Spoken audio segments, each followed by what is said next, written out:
बिस्मिल्लाहिर्रहमानिर्रहीम। अस्सलामुअलैकुम। तो कैसे हैं आप सब। आज मैं आपके साथ बहुत ही ज़बरदस्त कड़क मसाला चाय की रेसिपी शेयर करूंगी। इस ठंडी ठंडी सर्दी में ज़बरदस्त सी मसाला चाय मिल जाए तो क्या ही बात है। तो यूँ तो हर कोई दूध पत्ती चीनी से ज़बरदस्त सी चाय बना लेता है, लेकिन आज हम डिफरेंट तरीके से बहुत ही मज़ेदार मसाला चाय बनाएंगे जो कि आपकी सेहत के साथ साथ आपके जायके को भी दुबाला कर देगी। इतनी ज़बरदस्त और इतनी मज़ेदार सी चाय की जो रेसिपी है थोड़ी सी डिफरेंट है लेकिन बहुत ही मज़ेदार है। तो रेसिपी को आपने लाजमी ट्राई करना है। होटल वाली जो चाय है आज हम घर पे बनाएंगे। तो स्टार्ट करते हैं। बिस्मिल्लाहिर्रहमानिर्रहीम। सबसे पहले हमने एक पैन में ले लेना है 1 कप पानी। तो मैं ये रेसिपी 3 कप चाय की शेयर कर रही हूँ। तो 1 कप पानी हमने रख दिया है एक साइड पे। जब तक वो गर्म होता है तब तक हम इसका मसाला तैयार कर लेते हैं। सबसे पहले हमने 1 इंच का टुकड़ा अदरक का ले लेना है और 2 अदद हमने हरी इलायची ले लेनी है। इसको हमने अच्छे से कूट लेना है ताकि जो इलायची के बीज हैं वो अदरक के साथ अच्छे से मिक्स हो जाएं और अच्छी सी खुशबू आना स्टार्ट हो जाए। ये देखिए इस तरह से हमने इसको कूट लेना है। अब हमने जब पानी को उबाल आ जाए फिर हमने इसमें डाल देना है ये सारा मिक्सचर जो हमने मसाला इसका तैयार किया है।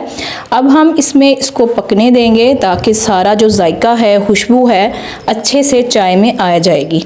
तो जब देखिए 1-2 उबाल आ चुके हैं अब हम इसमें डाल देंगे 3 कप दूध। दूध आप ठंडा ले लें, गरम ले लें, जैसा भी है आपके घर आप वो ले लें। मैंने नॉर्मल टेम्परेचर पे दूध था वो लिया है। अब हम दूध को उबाल आने देंगे ताकि सारे जो अज्जा हैं इसकी खुशबू और इसका जायका और इसकी जो अफादियत है सारी दूध में आ जाए। बहुत ही टेस्टी बनने वाली है चाय। तो इस तरह से आपने इसको अच्छे से साथ साथ फेंट लेना है ताकि ये थोड़ी सी क्रीमी बने और बहुत ही मज़ेदार ये बनने वाली है। तो इस तरह से हमने इसको अच्छे से साथ साथ फेंटना है। जब दूध में उबाल आ जाए फिर हमने इसमें डाल देनी है 2 खाने के चम्मच भर के चीनी। आप अपने टेस्ट के अकॉर्डिंग डालें। आप कम पीते हैं तो कम डाल सकते हैं, ज़्यादा आप चीनी पसंद करते हैं तो ज़्यादा भी डाल सकते हैं।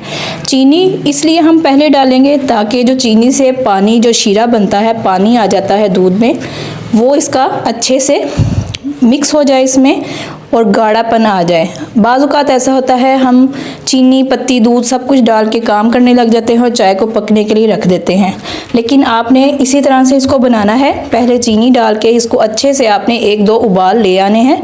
जब ये 1-2 बॉयल हो जाए अब इसमें 1 खाने का चम्मच भर के मैं पत्ती डाल दूँगी, आम पत्ती जो हमारे घरों में मौजूद होती है। अब पत्ती डाल के इसको हमने बॉयल आने देना है ताकि अच्छा सा जो है खूबसूरत सा है कलर जो आना स्टार्ट हो जाए।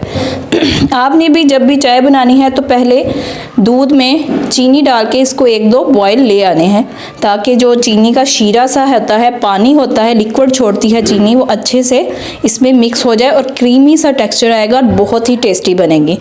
अब इस तरह से हमने इसको फेंटते हुए अच्छे से चाय को 1-2 उबाल आने तक हमने इसको पकाना है। और जब तक ये बॉईल आएगा तब तक इसका कलर जो है बहुत ही अच्छा आना स्टार्ट हो जाएगा। अगर आपको नज़ला ज़ुकाम खांसी है तो आप ये चाय लाजमी पिएं। एक दफ़ा बनाएंगे आप इसको बार बार बनाने पे मजबूर हो जाएंगे। इतनी टेस्टी बनती है, आपके गले को इतना सुकून मिलेगा। अगर आपको ज़ुकाम है तो भी आपको बहुत ही ज़्यादा राहत महसूस होगी। बहुत ही ज़बरदस्त ये मसाला चाय बन के रेडी होगी। ये देखें इसका कितना खूबसूरत सा कलर आया है। बहुत ही टेस्टी ये चाय बनी है। रेसिपी आपको ज़रा सी भी अच्छी लगी हो तो आपने चैनल को सब्सक्राइब भी करना है, बेल आइकन पे लाजमी क्लिक करना है ताकि मेरी हर नई आने वाली वीडियो आप तक पहुंच सके। तो ये देखें कितना खूबसूरत कलर आया है और कितनी अच्छी से ये पक चुकी है चाय। बहुत ही क्रीमी है। अक्सर आपने होटलों में ये चाय पी होगी, ढाबों पे पी होगी। अब ये चाय आप घर पे बना सकेंगे। 100-200 में ये कप आपको बाज़ार से मिलता है, लेकिन आप कम पैसों में घर पे ये बना सकते हैं। हेल्थ के साथ साथ आपका जायका भी बहुत अच्छा हो जाएगा। अब ये देखिए कितनी ज़बरदस्त सी चाय हमारी रेडी हो चुकी है। आपका दिल चाह रहा होगा कि यहीं से निकालें और इसको पी लें। इतना ठंडा मौसम है, इतना अच्छा मौसम है और ज़बरदस्त सी जब चाय हो तो मज़ा ही आ जाता है। तो रेसिपी अच्छी लगी हो तो अपने चैनल को लाजमी सब्सक्राइब करना है। मिलते हैं न्यू हेल्दी और टेस्टी रेसिपी के साथ। तब तक के लिए इजाज़त दीजिए और दुआओं में याद रखिएगा। अल्लाह हाफिज़।